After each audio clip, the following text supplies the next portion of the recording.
chers téléspectateurs, inspecteurs et professeurs de la langue française, ravis d'être de nouveau avec vous.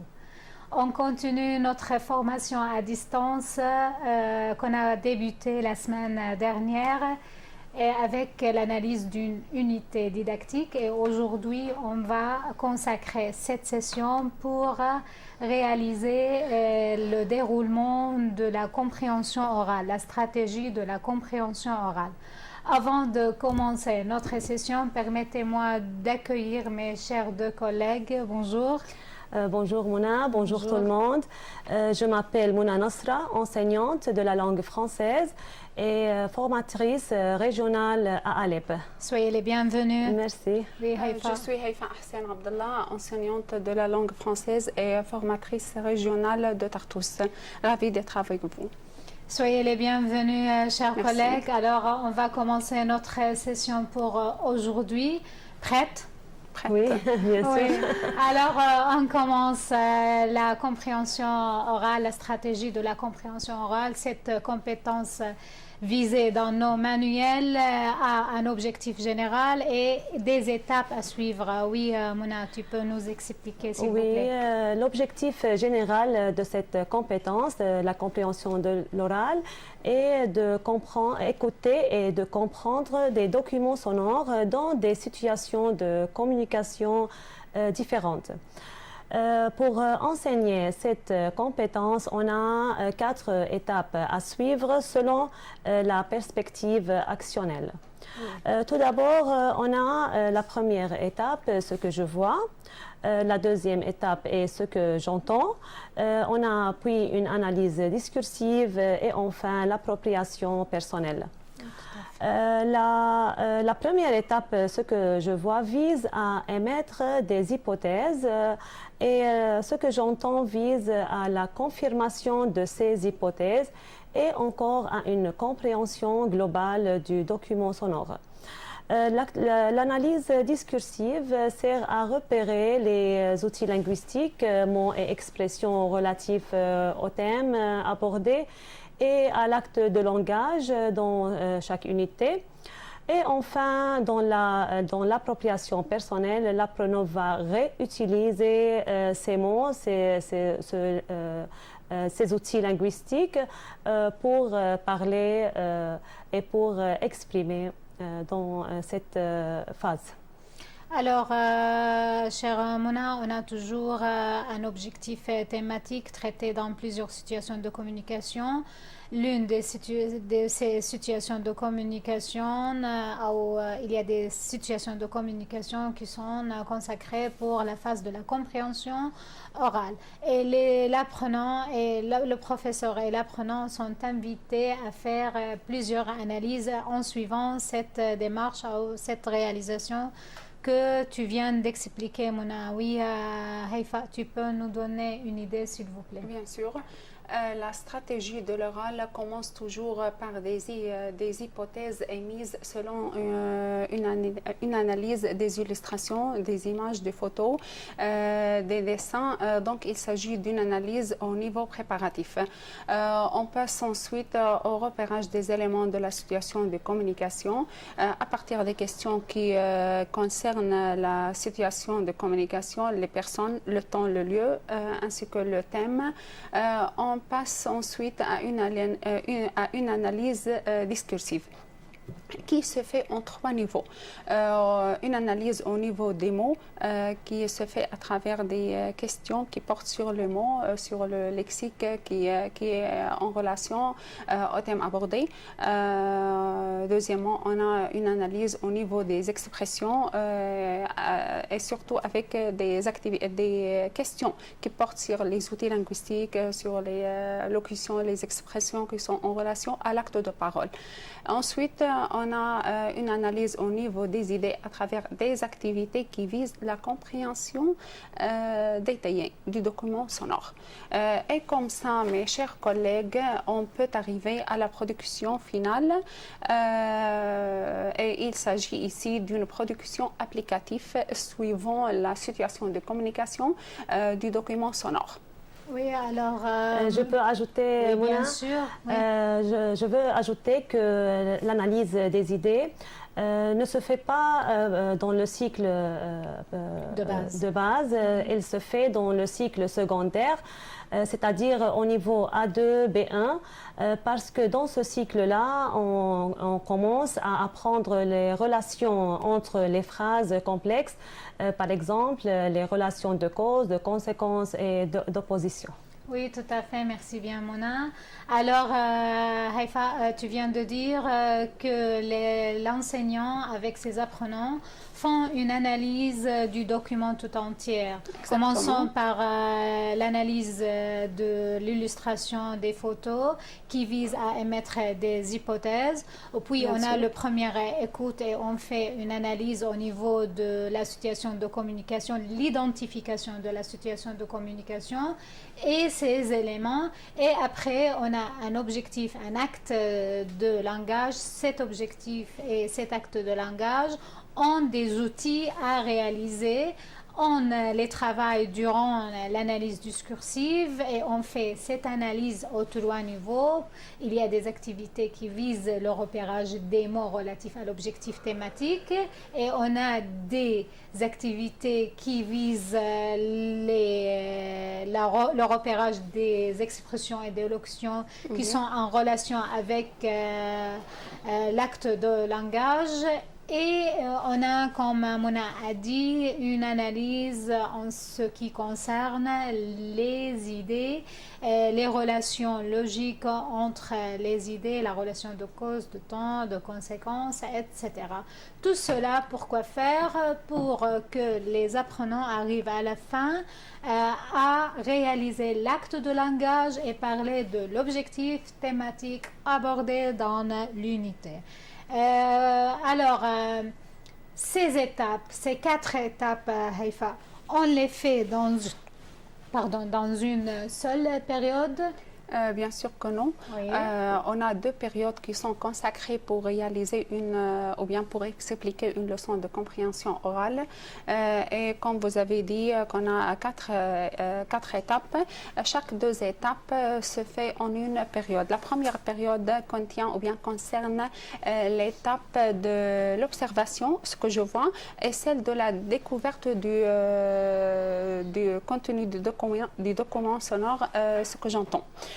On passe ensuite à la deuxième période qui concerne la troisième étape, c'est l'étape de l'analyse discursive et c'est la plus importante.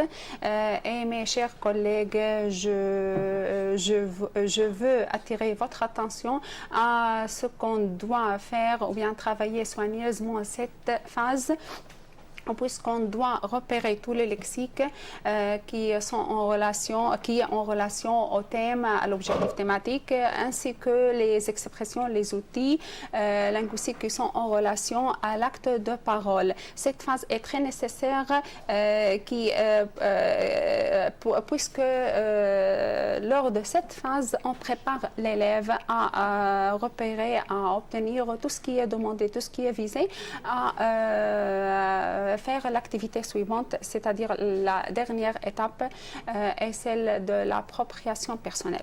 Oui, tout à fait, merci bien. Je veux insister, chers enseignants, que cette compétence se fait en 2 périodes et que l'analyse discursive est la période la plus importante et qu'elle doit prendre la majorité du temps pendant cette compétence. Tout à fait, merci bien. Alors, 2 périodes sont consacrées pour réaliser la compétence de la compréhension orale. Première période qui vise la compréhension globale et la deuxième période, on a la compréhension détaillée avec l'appropriation personnelle.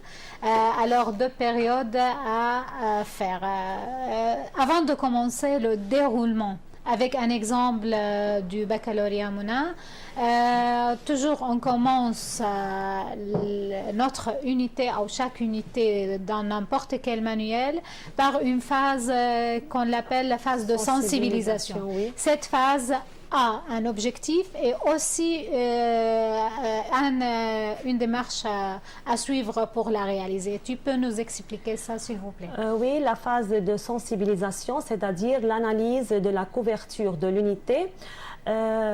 Cette étape a un objectif, c'est de dégager l'objectif thématique de l'unité tout entière. Oui. Et cela à l'aide des questions qui guident les apprenants à dégager, à déduire ce thème qu'on va aborder, qu'on va traiter dans notre unité.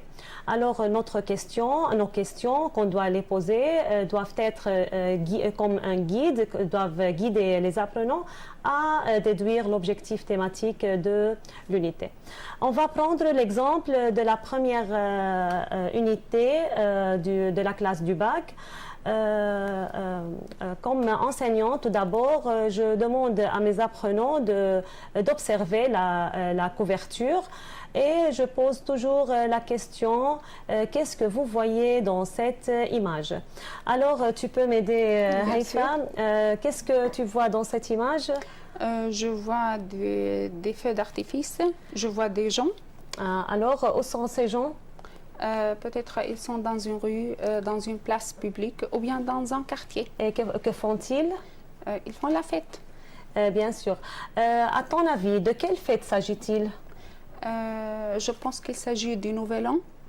Oui, pourquoi pas. Alors, de quoi on va parler dans cette unité, Haïfa? Je pense qu'on va parler des fêtes, des activités ou bien des événements sociaux en général. Merci. Alors maintenant, l'enseignant demande aux apprenants de lire le titre de l'unité et il annonce l'objectif thématique de l'unité.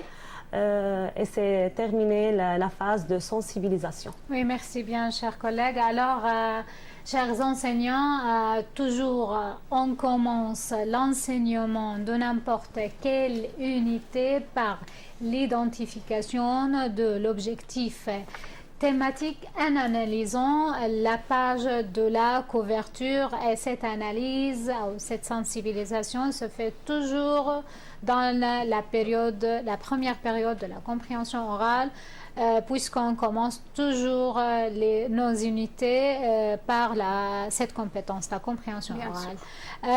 Oui, chers collègues, maintenant on va commencer par la première étape. Vous avez dit on a 4 étapes à suivre pour réaliser la compétence de la compréhension orale. Première étape, c'est l'observation de l'image, ce que je vois. Oui, on peut expliquer ça, Mona? Oui, la première étape, c'est l'observation de l'illustration, comme tu as déjà dit. Cette étape sert à émettre des hypothèses concernant les éléments de la situation de communication. Cette étape se fait en 2 pas. Tout d'abord, l'observation des illustrations et on pose des questions concernant la situation de communication, qui à qui ou de quoi. Les apprenants vont émettre des hypothèses et l'enseignant doit écrire ses réponses et accepter toutes les réponses des apprenants et les noter au tableau. Comme ça, on a fini la première étape. Oui, alors la première étape commence par l'observation de l'illustration. Toujours, chaque étape a son objectif. Première étape sert à émettre des hypothèses et pour repérer aussi les éléments de la situation de communication abordés dans le document. Pour l'identification et le repérage, on suit 2 étapes. Tout d'abord, on commence par l'observation des illustrations, des images, on les analyse et on pose plusieurs questions concernant l'identification de la situation de communication et ses éléments. Et après, on note les réponses des élèves au tableau. On va faire ça avec pratique avec un autre exemple de l'unité 1 du livre du bac. Oui. Alors, comme vous avez dit que toujours par l'analyse des illustrations. Mes chers collègues, je demande comme enseignant à mes apprenants d'observer les illustrations, les photos et de dire ce qu'ils voient. Et ensuite, je pose des questions qui visent à déterminer la situation de communication et ces éléments à partir des questions de type. Tu peux m'aider, ma chère collègue? Oui, bien sûr. Qu'est-ce que vous voyez sur cette image? Je vois des musiciens, un carnaval, des gens qui font un bal masqué peut-être, des célébrations dans la rue et je vois 2 personnes. Alors, qui sont ces 2 personnes? Je pense que c'est un journaliste et un jeune homme avec lui. Alors, d'après vous, où sont-ils? Ils sont dans un studio de radio ou de télévision, je pense. Donc, ils parlent de quoi? Bien sûr, ils vont parler des événements sociaux, des fêtes, des célébrations. Merci. Maintenant, après avoir répondu à ces questions de la part des élèves, on note ces hypothèses au tableau dans une grille selon les éléments de la situation de communication, qui, où et de quoi, puisque les élèves vont les vérifier lors de l'étape suivante. De l'étape suivante, tout à fait. Alors, de cette manière, on réalise l'analyse de l'illustration pour arriver aux hypothèses émises par les apprenants. On passe à la deuxième étape et la première écoute, Heifa. Oui. Découvrez ce que j'entends. Alors aussi, cette étape a un objectif et un déroulement. Tu peux nous expliquer? Bien sûr. L'étape de la découverte du document sonore permet à l'apprenant de vérifier les hypothèses et de repérer les éléments de la situation de communication. Alors, 2 objectifs. Vérification des hypothèses et vérification de la compréhension générale du document sonore. Et le repérage des éléments de situation de communication. Bien sûr. Et se fait en 2 pas. Le premier pas, c'est la vérification des hypothèses, c'est-à-dire l'enseignant doit passer l'enregistrement, il doit mener une discussion qui contient des questions qui visent la situation de communication et ses éléments. Après le repérage de la situation de communication et ces éléments, les personnes, le lieu, le temps et le thème, on peut demander aux apprenants de vérifier les hypothèses qui sont notées au tableau. Oui. Comme enseignant, je leur demande de cocher les hypothèses qui sont correctes. Et maintenant, on peut passer à l'activité et toujours, on a une activité qui vise la compréhension générale du document. Maintenant, on demande aux apprenants de faire l'activité B, de faire individuellement l'activité B. Je leur accorde du temps et après avoir terminé la réalisation de cette activité. Bien sûr, c'est une activité de vérification de la compréhension. Après avoir discuté les éléments de la situation de communication à travers les questions posées aux élèves. Oui, j'ai dit que ça y est, on a repéré tous les éléments de la situation de communication et ensuite je passe à faire l'activité B qui vise la vérification de la compréhension générale du document. Donc, je demande aux apprenants de faire individuellement cette activité et je leur accorde du temps convenable. Je passe une correction collective, mais toujours on doit demander aux apprenants de justifier leur réponse pour vérifier la compréhension générale des apprenants. Oui, merci bien. Alors, pour que ce soit plus clair, on va continuer notre exemple avec les étapes à suivre pour réaliser la deuxième étape, Mona. Oui. Oui, pour réaliser cette étape, on doit faire une explication de nouveaux mots tout d'abord. Oui. Puis, on passe l'enregistrement pour la première fois, première écoute. Puis, on pose des questions concernant la situation de communication. À travers ces questions, les apprenants vont émettre des hypothèses Et on a enfin une activité à faire pour vérifier la compréhension globale du texte. Alors, du document. il n'y a pas d'émission d'hypothèses dans cette phase-là. On va vérifier. On va vérifier, oui, c'est bien une sûr, phase de vérification oui. des hypothèses déjà émises par les apprenants. Oui, bien sûr. Vous avez dit explication de nouveaux mots. C'est quand et pourquoi? L'explication est faite avant la première écoute.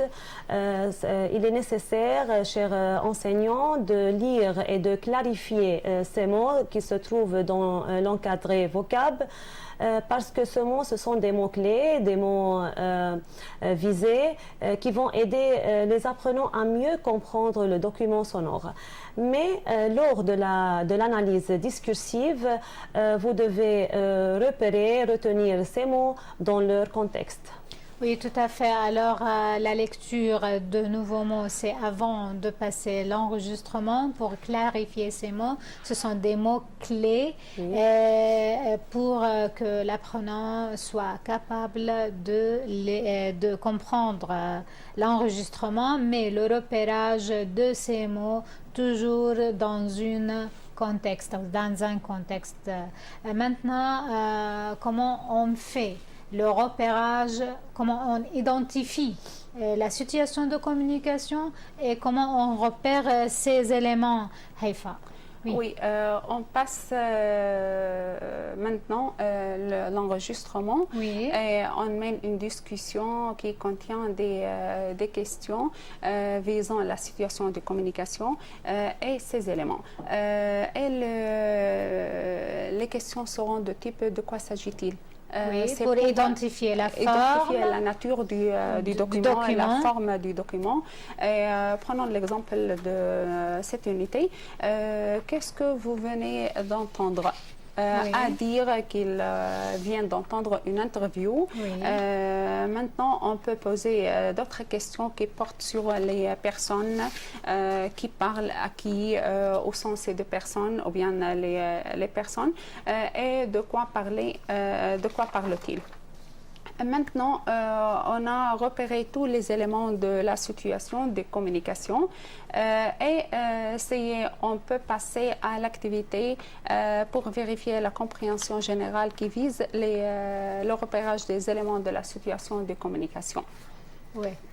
Alors, pour la deuxième étape, ce que j'entends, on commence toujours par discuter le document, la compréhension générale du document en posant des questions qui concernent les éléments de la situation de communication et l'identification de cette situation en posant 5 questions, je crois, ou 6 questions. De quoi s'agit-il? C'est l'identification de la situation de communication.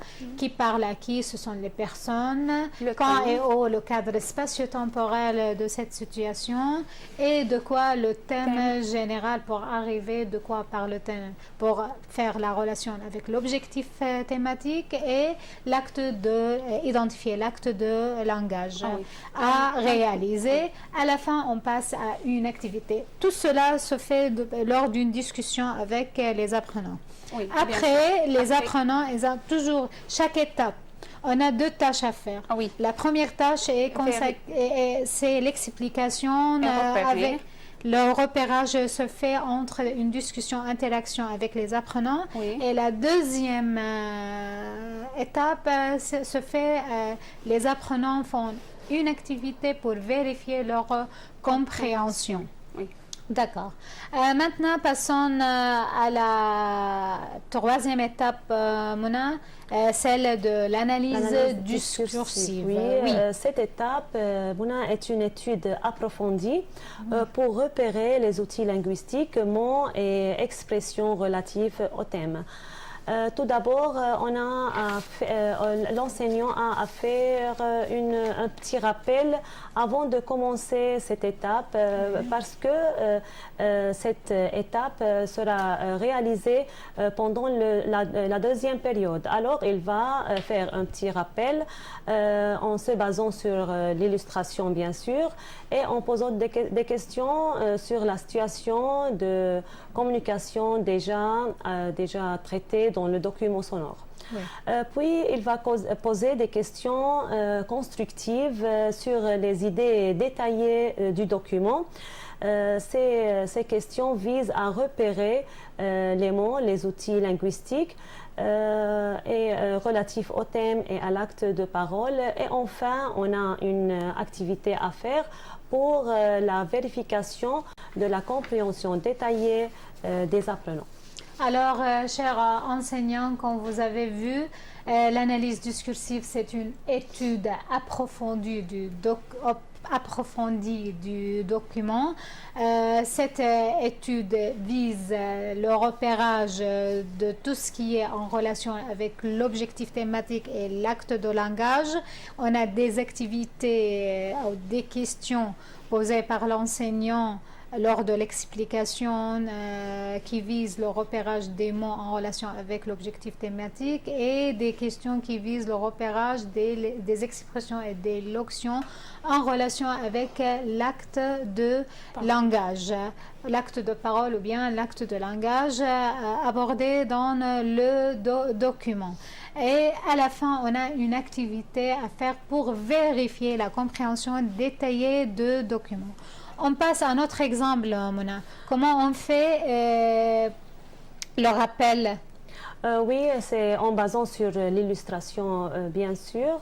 Il va poser des questions concernant l'illustration et il note les réponses des apprenants au tableau.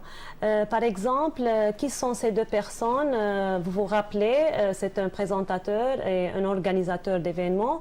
De quoi parle-t-il? Des événements sociaux, etc. Alors, ce petit rappel dégage les éléments de la situation de communication de ce document déjà traité dans la période précédente. C'est à noter, chers enseignants, puisque c'est la deuxième période. C'est pour cela on fait ce rappel-là. Oui, bien sûr. Parce qu'on termine, on termine la première période avec la compréhension générale, la première période, et on commence la deuxième période toujours par un petit rappel en se basant sur l'illustration pour dégager ou bien pour identifier la situation de communication avec ces éléments. Oui, Haïfa, comment on fait cette étape-là, l'analyse discursive? On a fait le petit rappel, maintenant on fait quoi? Après avoir fait le petit rappel sur les éléments de la situation de communication, l'enseignant passe de nouveau l'enregistrement et il doit mener une discussion qui contient des questions constructives afin d'analyser le contenu du document. Prenons l'exemple aussi de notre unité. Les questions doivent porter sur le lexique, c'est-à-dire sur le champ lexical et les mots qui sont en relation au thème. Et d'autres questions qui portent sur les outils linguistiques, sur les expressions qui sont en relation à l'acte de parole.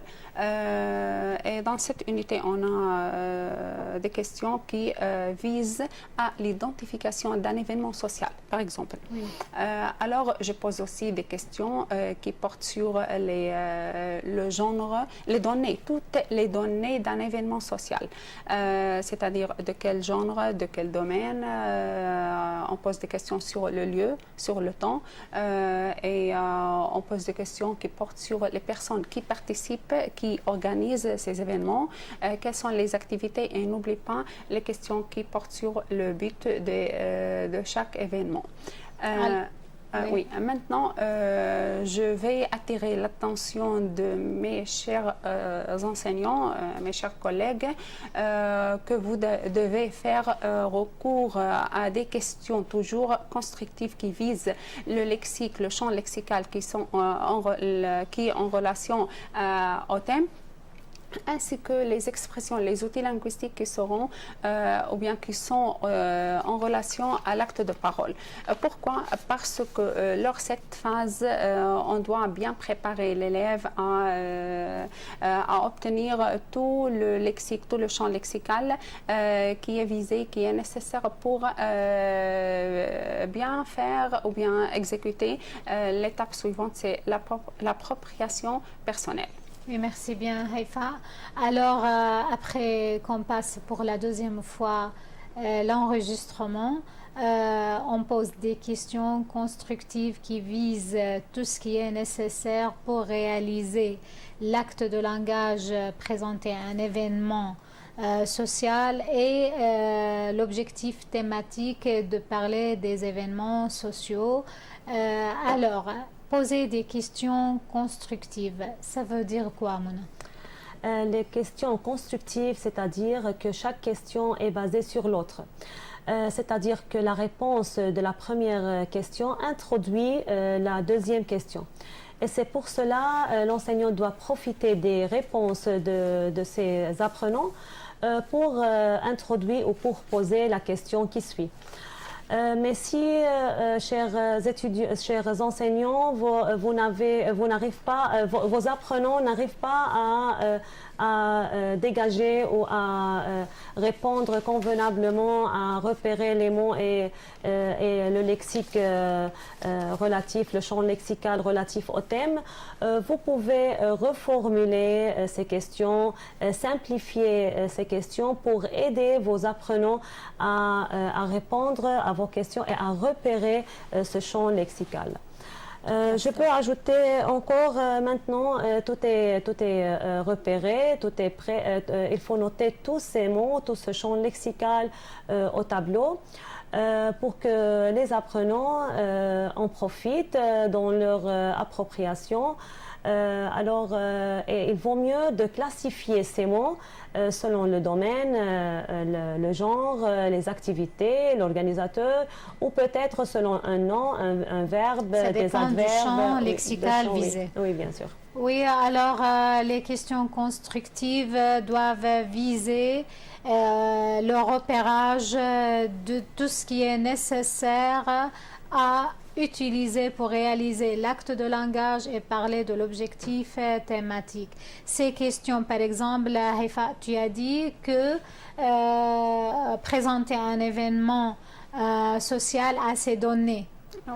Alors, on commence par une question de l'identification de l'événement, de quel événement parle-t-on dans le document, du genre, du domaine, le cadre spatio-temporel où quand se déroule, se passe cet événement, quel est le but, l'objectif, quelles sont les activités, etc.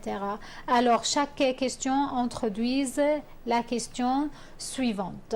Et tout ce qui est à repérer, à retenir par les apprenants doit être noté sur le tableau et on peut suivre une certaine classification, ça dépend de la nature, des données, de l'objectif à réaliser. On va continuer avec la deuxième pas, la vérification de la compréhension détaillée. Mouna, comment on fait cette étape? Alors, on a repéré les outils linguistiques, le champ lexical qu'on a besoin. On a noté tout ça au tableau. Alors maintenant, l'enseignant va vérifier la compréhension détaillée à travers des activités à faire. Alors, il demande aux apprenants de faire l'activité, les activités notées dans le livre. Chaque activité, bien sûr, vise à repérer les mots ou les données, les expressions. Il leur accorde le temps convenable pour réaliser leurs tâches et enfin il fait une discussion collective pour corriger l'activité en se basant toujours, en demandant toujours de justifier leurs réponses. Et enfin, ils notent les réponses correctes au tableau. Oui, tout à fait. On a toujours, comme on a dit, deux phases à réaliser dans chaque étape. Chaque étape a son objectif. Il y a une discussion qui se fait avec les apprenants de la part de l'enseignant. Il pose des questions qui visent le repérage des outils. Puis la vérification avec des activités qui visent le champ lexical déjà repéré lors de la discussion.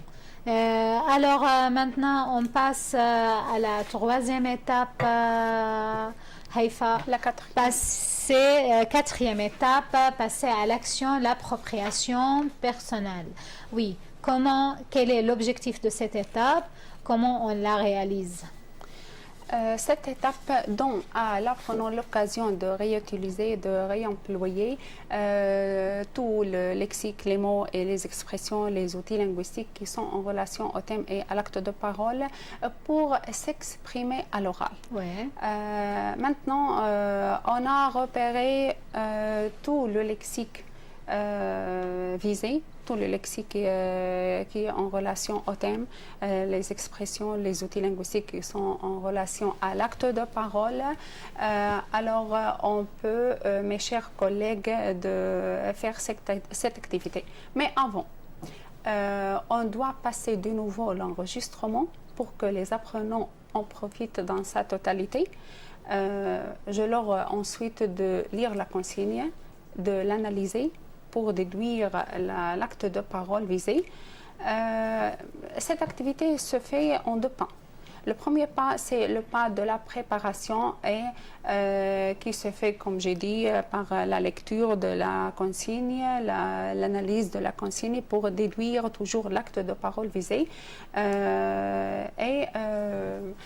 Il faut toujours attirer l'attention aux apprenants qu'ils doivent se servir du lexique noté au tableau. Ça sert pour réaliser cette tâche, oui, ils doivent réemployer, réutiliser ce lexique dans l'acte pour réaliser l'acte de parole visé. Alors, je leur accorde du temps convenable pour réaliser ce travail.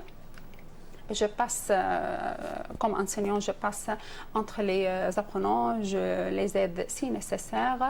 Et après, on passe au deuxième pas pour présenter les travaux. Alors, ici, je dois donner à certains apprenants l'occasion de passer au tableau et présenter leurs travaux. Et aux autres de noter des remarques. S'il y a des erreurs, l'apprenant il doit intervenir et faire une correction sur le champ immédiatement, puisque ce n'est pas un cours de Qui fait l'intervention, c'est le professeur. Oui, le professeur. Oui. Les autres apprenants, ils notent des remarques seulement sur la présentation, mais le prof, si nécessaire, il intervient pour corriger immédiatement. Puisque c'est une étape à réaliser dans un cours de compréhension orale, on n'a pas le temps de faire comme on fait pendant l'expression orale. D'accord. Alors, l'intervention se fait par l'enseignant immédiatement au cas où il y a des erreurs. Oui. Alors, la dernière étape, la quatrième étape, c'est l'appropriation personnelle qui donne l'occasion aux apprenants de réutiliser, réinvestir ce qu'il a appris durant l'explication de la période. Comment, vous avez dit, on commence par une analyse de la consigne. Comment on fait cette analyse, Mona? L'analyse du consigne, tout d'abord, l'enseignant demande à un apprenant de lire la consigne. Prenons l'exemple dans l'unité, la première unité du bac, présenter les événements cités par M. Dupont. Alors, c'est la consigne. Après, la lecture de la consigne doit faire par un apprenant, comme j'ai déjà dit, pour repérer l'acte de parole. L'acte de parole ici, c'est de parler d'un événement social. Puis, l'enseignant demande aux apprenants d'identifier les données d'un événement social pour qu'ils puissent le présenter d'une façon correcte. Alors ils vont repérer, ils vont identifier les données, le domaine, l'organisateur, les participants, la date de l'événement, le lieu et les activités qui se passent pendant cet événement. Enfin, alors ils vont produire un petit texte pour parler d'un événement social et ils vont réutiliser le mot, le champ lexical, les outils linguistiques notés au tableau. Dans cette phase, on n'a pas besoin d'un lexique déjà acquis. C'est tout simplement, les apprenants doivent profiter des mots notés au tableau pour produire, pour faire un petit texte parlant d'un événement social, les verbes, les noms, les locutions et les expressions.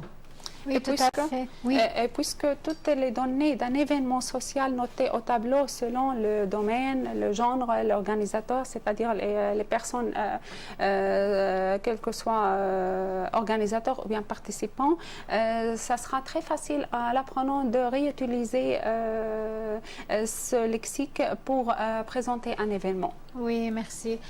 Tu as dit une chose très importante, Mona, que cette phase, c'est vérification si mon objectif est atteint ou non. Alors, ce qui est demandé de mon apprenant, c'est de réutiliser, réemployer ce qu'il a appris durant cette période. Bien sûr. Mais ce n'est pas un cours d'expression orale. Oui. Ce qui est différent dans le cours d'expression orale, on utilise les préacquis, tout ce qui est enseigné dans l'unité. Oui. Oui, merci bien. Ce bagage linguistique, Mona,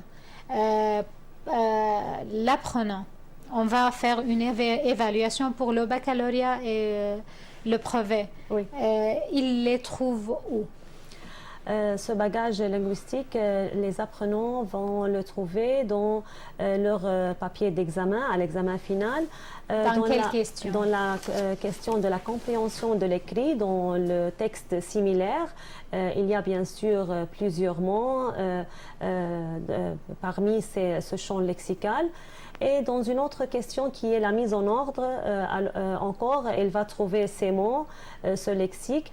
Et enfin, dans la production écrite, il est demandé à l'apprenant de mobiliser ce lexique et de les réutiliser dans sa production. Et dans la correction de cette question, on a un critère de chercher ces mots, que l'apprenant a mobilisé au moins 10 à 15 mots dans sa production pour qu'il soit acceptable. Alors, chers enseignants, comme vous avez entendu que ce bagage linguistique est traité durant n'importe quelle période, que ce soit compréhension orale ou bien compréhension écrite, on a des lexiques, des locutions, des expressions, bien sûr aussi les connaissances de grammaire.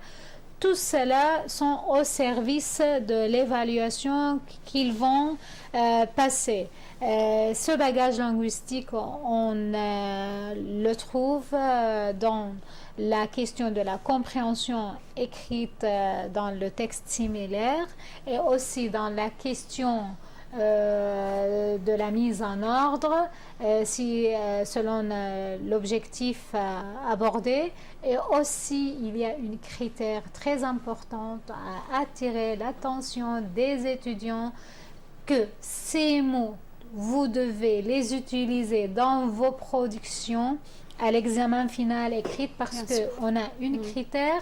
Cet critère demande deux élèves d'utiliser au moins 10 mots à 15 mots, 15 mots. Qui sont relatifs au thème abordé. Haïfa, chaque unité a 2 documents sonores. Premier document, c'est lors de l'apprentissage. C'est pour réaliser un objectif ou bien un acte de langage. Deuxième document sonore, on le trouve où et pourquoi, comment on le réalise, comment on le fait? Oui. Pourquoi il existe dans le manuel? Oui. Comme vous avez dit qu'on a 2 documents sonores, le premier à apprendre, le deuxième à évaluer. Et on le retrouve, mes chers collègues, dans la partie Je m'entraîne. On a 2 documents, l'un pour vérifier la compréhension générale, la compréhension orale, et l'autre pour vérifier la compréhension de l'écrit. Alors, on commence par la compréhension de l'oral. Comment on le fait?